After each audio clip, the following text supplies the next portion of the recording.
The TBI announces new charges against a new suspect in the kidnapping and killing of Holly Bobo. Plus, the National Weather Service explains why it issued no warning before a tornado hit Obion County. Now, from West Tennessee's News Channel, this is 7 Eyewitness News at 6.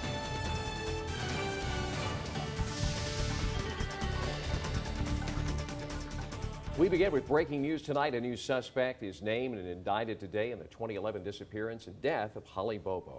Today, 39-year-old Jason Wayne Autry of Holiday is indicted by a specially called Decatur County grand jury on counts of especially aggravated kidnapping and first-degree felony murder.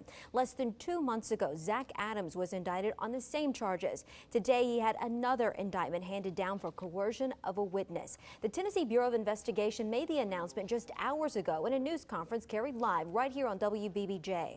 TBI agents say they have several sworn witnesses saying they saw Holly alive with Adams and Autry after her 2011 disappearance, but couldn't go into details. Investigators say Adams and Autry are longtime friends, but could not say what role either played in the death of Holly Bobo, nor the motive of the killing. TBI Director Mark Gwynn says they have physical evidence being tested at this time, but have not recovered Holly's body.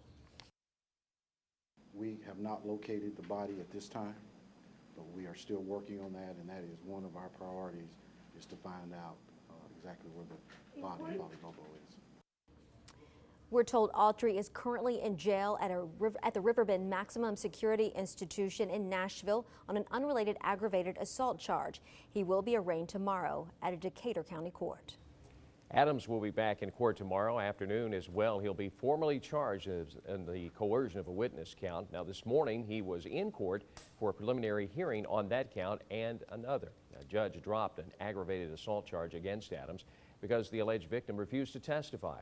Adams was accused of threatening to gut her with a knife. The judge sent the count of coercion of a witness to the grand jury, which indicted him. Adams reportedly told a jail inmate to tell his brother, John Dylan Adams, quote, "If he doesn't shut his mouth, he will be in the hole beside her." John Dylan Adams is currently jailed on federal firearms charges in Obion County. You'll remember on March 5th, Adams was officially charged with kidnapping and the first-degree murder of Holly Bobo. During that court appearance, Adams stood calm as he faced a judge and Bobo's family and supporters for the first time. Adams waived his right to appear at the following status hearing, which was held earlier this month. Judge Creed McGinley said he regretted the decision to allow Adams to not appear and said he would make sure he attends all future hearings. Adams was arrested after the TBI searched his home and property in Holiday in Decatur County at the end of February. Agents looked through wells and sifted through dirt on his property and surrounding areas. Dive teams and cadaver dogs were called in to help. At this time, agents refused to confirm exactly what they uncovered. The Bobo case has captured the attention of friends and strangers since the beginning, when hundreds of people came out to search near her home in Parsons right after her April 2011 disappearance. Volunteers put in hours and hours searching and praying for her safe return. We have a crew out getting community reaction right now. We'll continue to follow this story for you tonight at 10 on WBBJ 7 Eyewitness News on CBS 7 and ABC 7. To keep up with the latest on the Holly Bobo investigation, visit our website and follow us on Twitter and Facebook. Now to a developing story out of Obion County. The National Weather Service confirms it was at least an EF2 tornado that tore through Obion County near Union City yesterday, but they did not issue advanced warning. Got that direction. This is moving this way, so let's have it.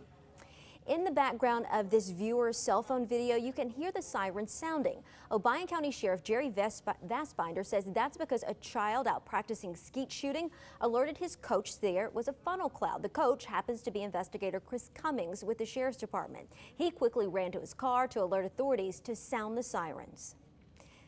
Let's head over now to Chief Meteorologist Tom Miners for an update on this storm. Tom? Thanks, Kelly. That's right. Yesterday's tornado did catch a lot of people off guard in Union City since there was not a tornado warning at the time, and it did hit the area very quickly. That made it hard to warn. In fact, meteorologist Eric Taylor now joins us to take a closer look into why this storm was not warned. Eric? Yeah, Tom, I spoke to the warning coordinator with the National Weather Service today in Memphis via Skype. He said a warning was not issued for Obion County and blames a dead radar zone across the area, which includes northern counties of West Tennessee such as Lake, Obion, Weakley, Henry, and Benton counties. He also said the tornado spun up fast, leaving many with just seconds to take cover. Radar showed the storm as it began to form southwest of Obion County just after 4:45 p.m. Monday afternoon. Moving at 50 miles per hour, the storm struck with barely a moment's notice and no warning from the National Weather Service. This thing developed and spun up so fast, so quick, and by the time we got the report that there was something going on there, it already moved off into Kentucky. Schott says Obion County sits on the fringe of the Memphis radar, leaving it at risk for missed warnings. The National Weather Service radar in Paducah is slightly closer, but Obion County is not in its warning area. We're going to investigate and look into exactly why warnings weren't issued. There are some things that the radars aren't going to see. Was this one of them? Was there a sign there? Spoden and another forecaster surveyed the damage Tuesday morning, determining an EF2 tornado rolled through the area with winds up to 135 miles per hour. Despite little to no warning, no injuries were reported. And it just kind of goes to show that you need to be paying attention, you need to have a plan. Things can spin up and go from nothing to serious in just seconds. The Weather Service says since these northern counties of West Tennessee are in that radar dead zone, there's a greater chance you will not get an early warning now. The Viper 7 storm team will be with you every step of the way for when severe weather hits. Eric Taylor, WBBJ-7 Eyewitness News. And Eric, thank you for that report. Injuries were limited to bumps and bruises, but the same, unfortunately, can't be said for the dozens of homes and businesses. In our WBBJ-7 Eyewitness News team coverage,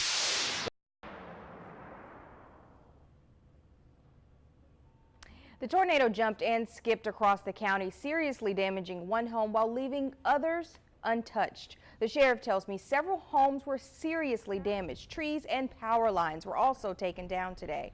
Residents began the long process of cleanup and trying to save what they can. Despite losing their homes, storm victims say they're just glad no one was seriously injured or any lives were lost. We're just talking about how pretty a day it was, and I didn't even dream of being a storm like that. Both of us was knocked on the floor. You know, we weren't in a safe place, as you would say. It came up too quick. Now, officials say it could take weeks to clean up all of the damage from the storm. Erica Williams, WBBJ-7 Eyewitness News.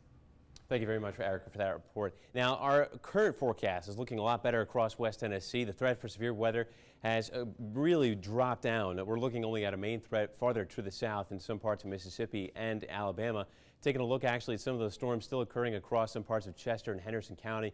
You can see we've only seen briefly in some very isolated areas of lightning taking place. Lexington, though, in some parts of Chester County, still seeing some heavy rainfall. The other good news is that flash flood watch has been canceled.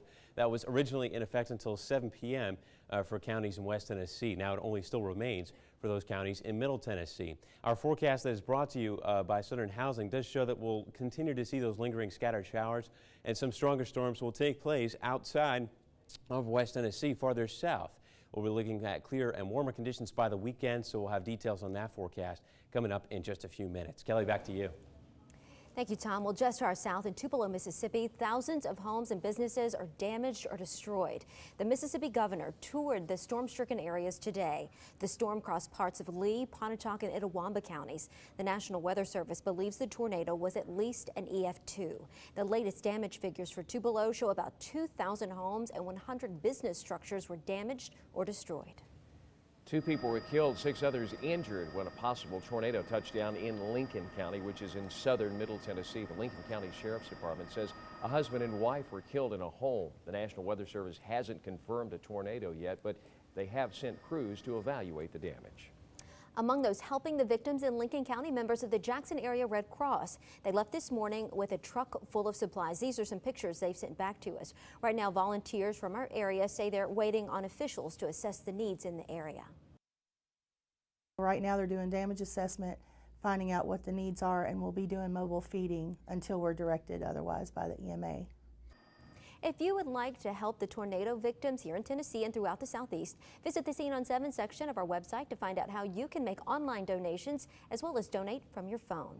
WBBJ is committed to keeping you safe during severe weather. We're giving away a Fane storm shelter, including installation.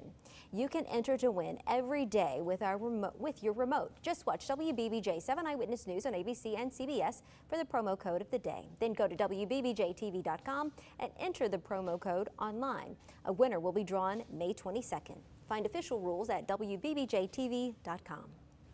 $400,000. That's how much the Jackson YMCA hopes you'll help them raise in just a matter of weeks. Plus, some local students get a life-saving lesson today from some of Jackson's bravest. Stay with us.